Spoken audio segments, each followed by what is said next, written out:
ఎక్కడెక్కడ సుబ్రహ్మణ్యుడి పేరు చెప్తామో, ఎక్కడెక్కడ తలుచుకుంటామో అక్కడక్కడ సంతానమునకు ఏ విధమైన ప్రమాదం రాదు.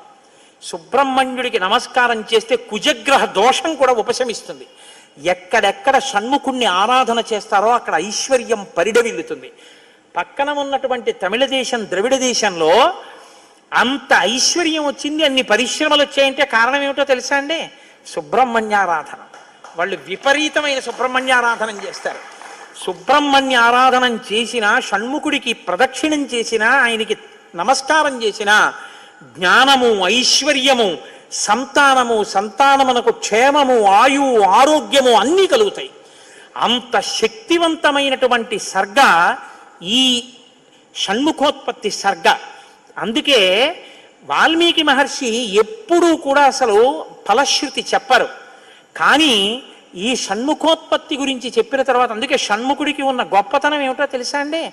ఆయనకి ఒక గొప్ప విజయాన్ని సాధించాడు షణ్ముఖుడు ఒక్కడే.